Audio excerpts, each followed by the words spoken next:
We start a new chapter today, Hebrews chapter 7. And I'm excited about this one. This is, I've kind of been looking forward to this sequence, this chapter and the chapters after it. This is one of my favorite parts of Hebrews. I mean, I love the whole book, but this is one of my favorite parts because I just think it's a real interesting part, a real interesting topic, talking about Melchizedek, and then as it leads into what his point is about Melchizedek, which is Christ in his role as the great high priest. To me, it's just theologically a very interesting and fulfilling, to me, part of the book. I really think it kind of is, in a way, the heart of what he's getting to, kind of what the author has been leading up to all along. As Christ as our great high priest, this is kind of what he's been leading up to. So I just think it's really interesting. So I've been looking forward to this part.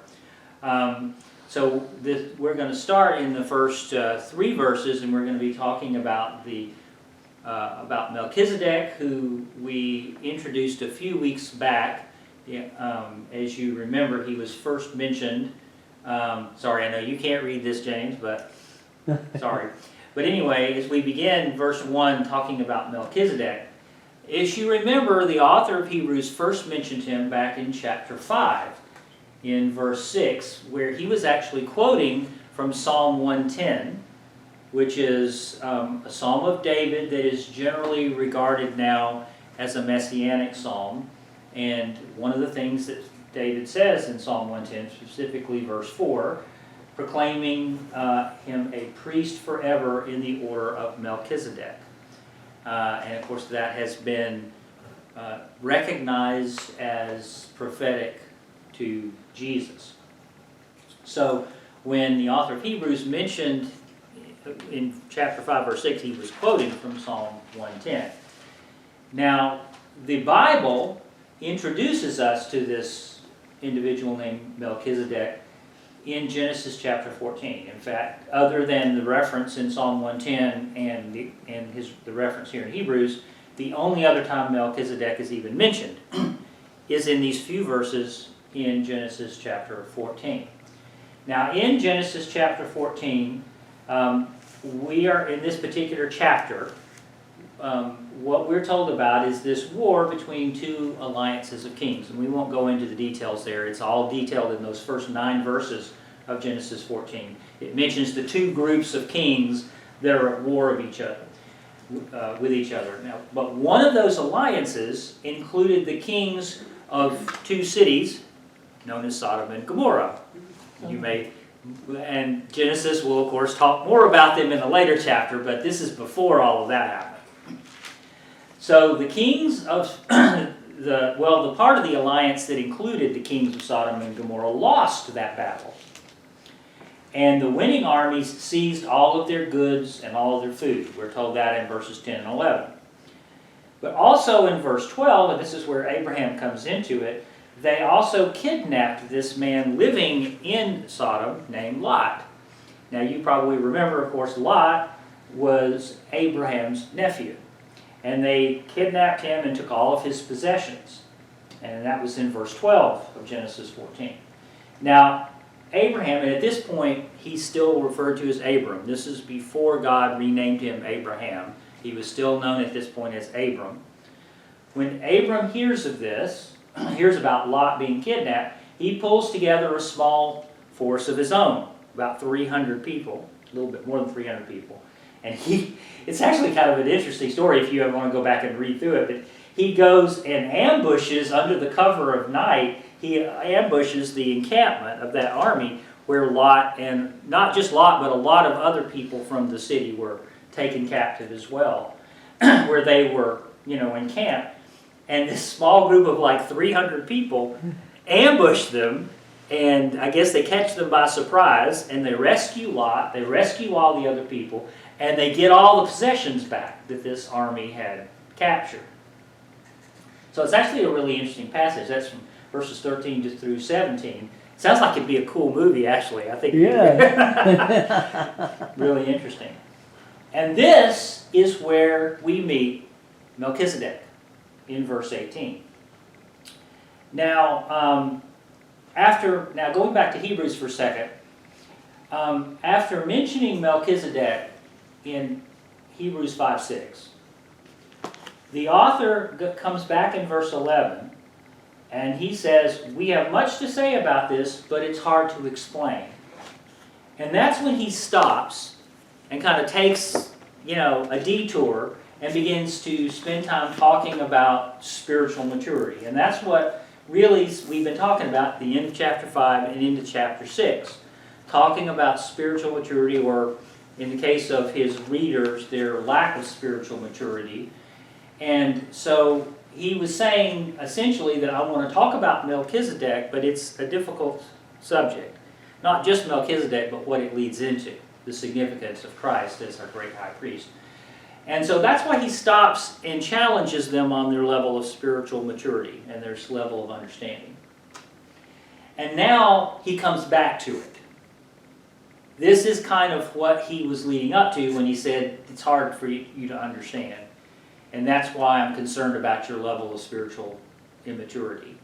But he doesn't abandon it. He comes back to it anyway, I guess, assuming that after being challenged, his readers will pay attention to him and make the effort to understand and comprehend what he's telling them.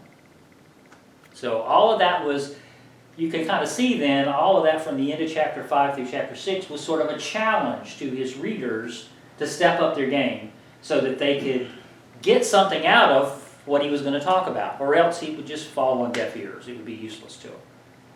So this is what he was leading up to, and it's this idea, which, as I said before, I believe is really the heart of the book, is the priestly nature of Christ and his priestly work. So what does Melchizedek have to do with all of that? Okay, well, this is where we'll look at these, verse 1 and part of verse 2.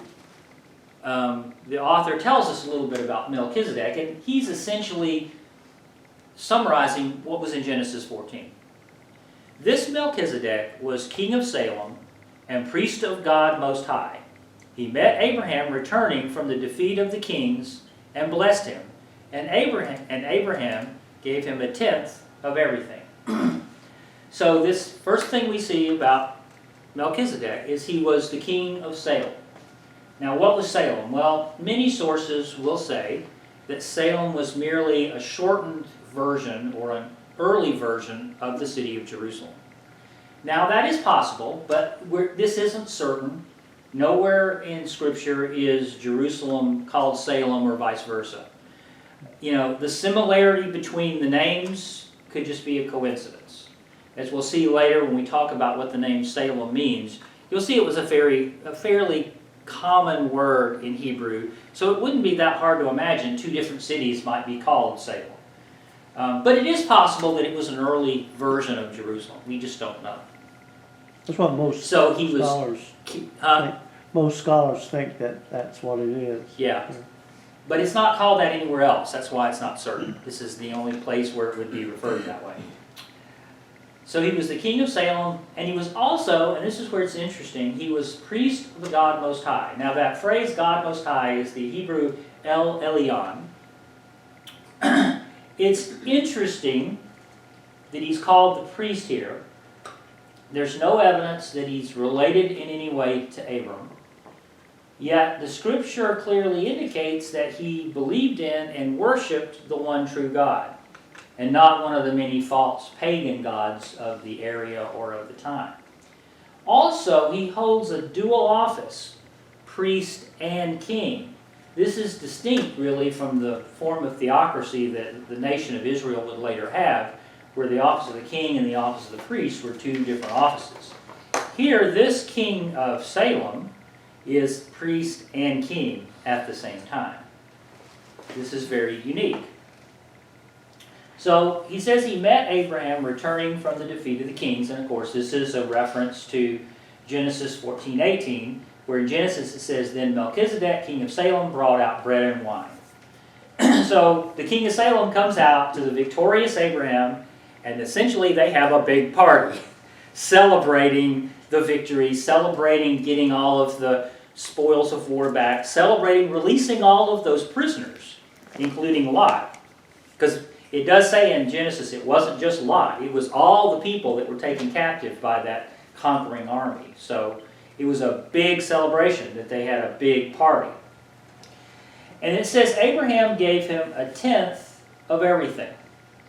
Now this was essentially a sign of respect.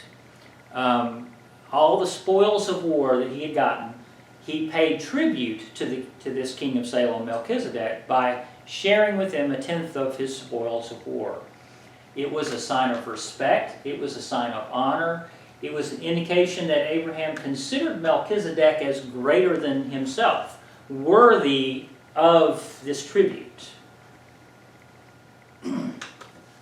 And this was not unique. I mean, this was kind of it was a way of building alliances. If you shared the spoils of war with someone, it was kind of like signing a peace treaty with them. It would make them become your ally. And it was a way to build relationships between kingdoms. So it was not unheard of.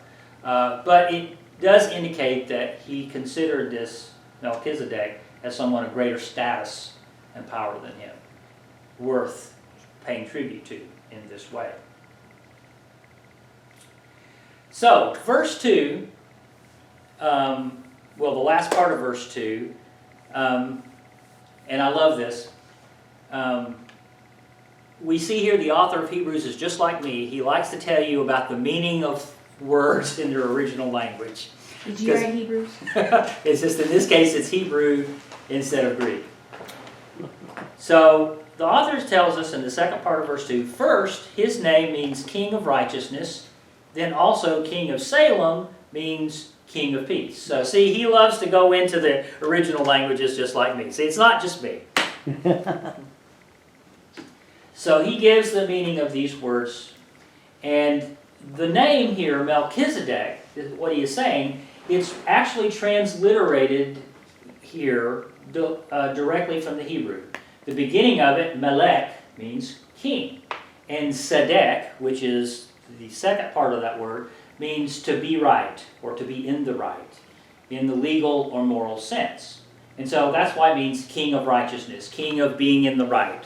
You might say, in a way, maybe even king of justice is another way, because it's a kind of a legal term that means to be in the right, or be in the right in terms of the law. In other words, you're not a lawbreaker. Okay? So he's the king of righteousness. Now, as you know, we've talked about this many times before in the past, but the Jews placed a great deal of importance to the meaning of names. So this particular man, taking the name as his name, King of Righteousness, means that he claims to be a king that believes in justice and in being a just man himself.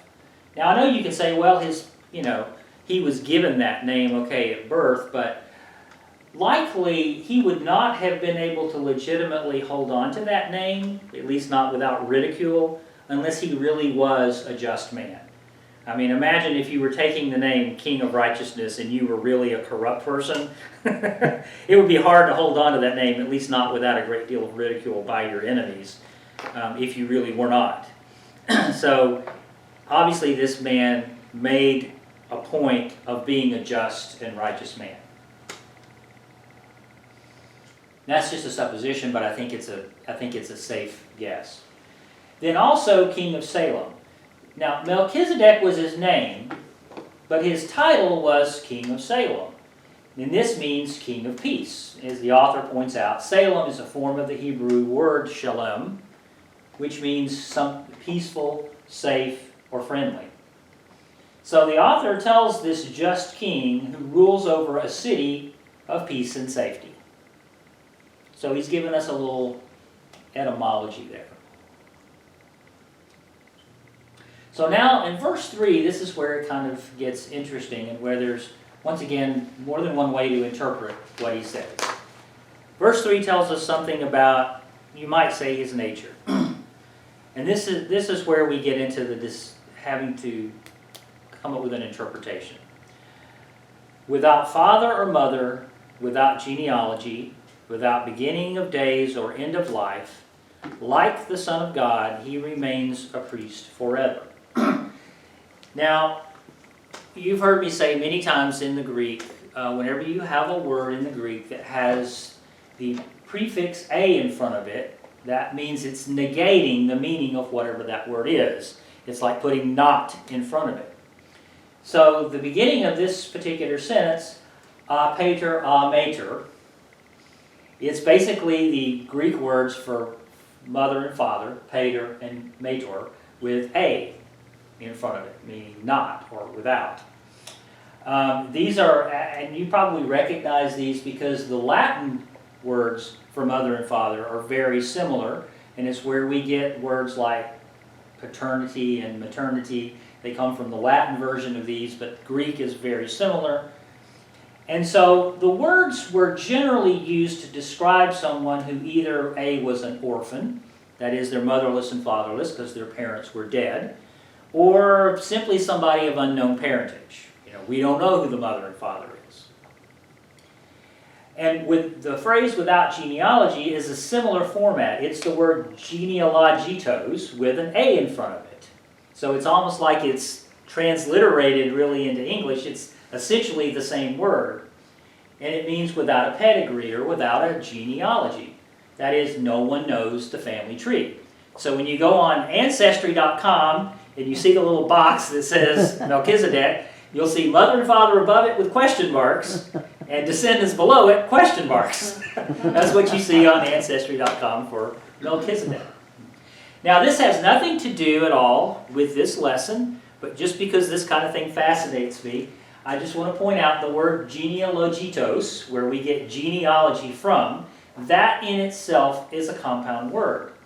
And you'll recognize this part of it, logitos, is a form of the word logos, which means word, but as we've talked about multiple times, it's the term that describes the content of the word, not so much the word itself, but the content, what it's saying about, the information that it relays.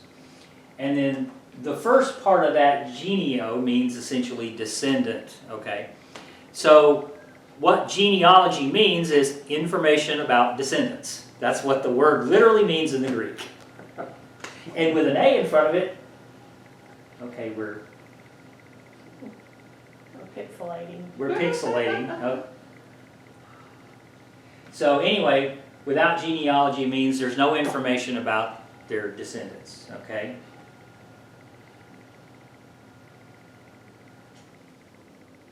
Okay, got it back. No one knows the family tree.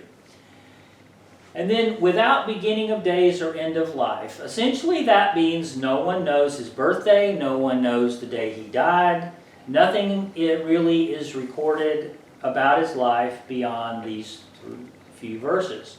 He basically, by the time of the first century when the author of Hebrews is writing, he is a total mystery. Okay? Now, what then...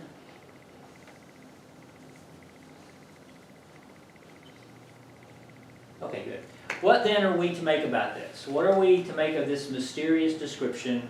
What does it mean? Okay, there's a number of ways to interpret this. There are many theologians that believe that the author of Hebrews is implying by all of this that Melchizedek was some kind of a heavenly being, essentially an angel. However, the author, as you remember back in chapter 1, explicitly mentions angels and talks about angels. So one would think it's strange for him to be saying if Melchizedek was an angel of the Lord, that he wouldn't have just said so, because he's already talked about angels. It would seem odd for him to imply that without actually saying it. The more common interpretation, and a lot of people interpret it this way, and I've actually looked at it this way myself in the past, that theorized Melchizedek was actually what we call a Christophany. That is a pre-incarnate appearance of Christ in the Old Testament. Mm-hmm. And there is precedence for this. Many times in the Old Testament when you hear the phrase, the angel of the Lord, especially with the definite article like that it is an actual pre-incarnate appearance of Christ himself. Some suggest that because of the way Melchizedek is described here, without mother or father, without beginning or end, all of those things, that it's a reference to a Christophany. Because the description kind of implies sort of his eternal or supernatural, you might say, nature. However, if you look at the actual context of Genesis 14, while it is true that Abraham showed his respect for him, there's no evidence that Abraham saw him as anything other than a human king. And we have to realize that despite the kind of odd and mysterious way that it sounds when you read these verses in English, when the descriptions don't actually say that he was motherless or fatherless, they're just saying we don't know who his parents were. Not saying, that he had no descendants, just we don't know who they are.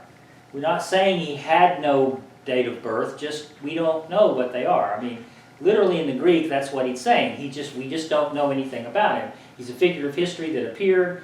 We know those few verses about him, and that's just all. Nothing was saved in the records for us to know anything more about him than that mentioned in Genesis 14. These details were either unrecorded or did not survive history, and generally unknown. And there doesn't seem to be anything supernatural back in Genesis 14 in context. There's nothing in that verse that in Genesis 14 that implies anything supernatural or any evidence of a heavenly being. Anything other than he was a human king. So if he was just a human priest, why did the author of Hebrews use him in this discussion about Christ and refer to him in these kind of mysterious ways? Well, I think the very last part of the verse really explains it. Because the author says he is like the Son of God. And it's important to focus on that word, like the Son of God. He didn't say he was the Son of God. He said he was like the Son of God. He's a picture of Christ. Like many, many things throughout Hebrews, he is using something in the Old Testament to, in the light of Christ, illuminate a new truth. He is engaging in Matthew's favorite word. Midrash. Midrash. Using an Old Testament person, or an Old Testament event, or an Old Testament passage, or an Old Testament concept, to illuminate a new truth in light of new information because of the revelation of Christ, in a way that the one who wrote Genesis, Moses, could not have understood, in a way that Abraham, being the guy on the ground, could not have understood at the time. He's saying that this unknown genealogy of this king, as well as the meaning of his name and title, suggest or represent, or you might say, or a prophecy of the eternal nature of Christ. Since we can't identify an ending to his priestly line or his royal line, then you can say his line is still valid.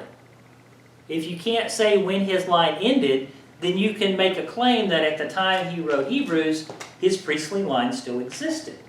In other words, the priesthood never ends because there's no record of that priestly line ending.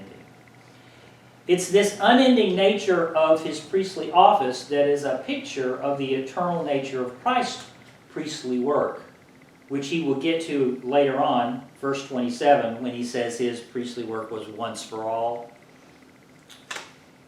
And in the next passages, beginning in verse 4, the author is going to explain really the other reason for the significance of Christ being of Melchizedek's, that's hard to say, priesthood, instead of Aaron's priesthood, the Aaronic line, that is the Levitical line. And I think that's really the reason, and I'm giving you kind of a preview of things to come here. If we ask the question, why is he making a big deal about Melchizedek? It's because the author is trying to distinguish between the priestly line or the priesthood of Christ as different from the Levitical priesthood. Because now, in the rest of this chapter, he's going to talk about the human Levitical priesthood that were the descendants of Levi, the descendants specifically of Aaron, and how their priestly line was different from Christ's. And so therefore, he says that, even though Jesus biologically we know descended from Abraham, obviously, his priesthood did not come from the Levitical line. Because we know Jesus was not of Levi, was he? He was from the tribe of Judah. Not Levi. He was not of the Levitical priesthood. So what he's doing, what the author of Hebrews is saying, he's tying his his priestly line to Melchizedek. And using the unknown nature of Melchizedek's line in terms of no specific ending, no specific beginning, to represent, to picture, to be a type of Christ's Levitical line. Another thing that's interesting, I pointed out before, in Israel's theocracy, the priests were a different office from the kings. But the king of Salem was the king and the priest. He was priest and king. And likewise, Jesus is also priest and king. So this is the author of Hebrews' purpose of bringing good old Melchizedek into the conversation, to distinguish Christ's priesthood from the Levitical priesthood.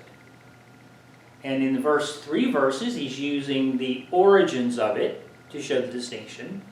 Later, in the next verses, he's going to talk about the whole aspect. He's going to get into the details of Abraham, giving part of the spoils of war to Melchizedek, and demonstrating, when I was alluding to earlier, how that shows that he considers the status of Melchizedek greater than himself. And since the Levitical priesthood came from Abraham, that means Melchizedek was greater than the Levitical priesthood that came from Abraham.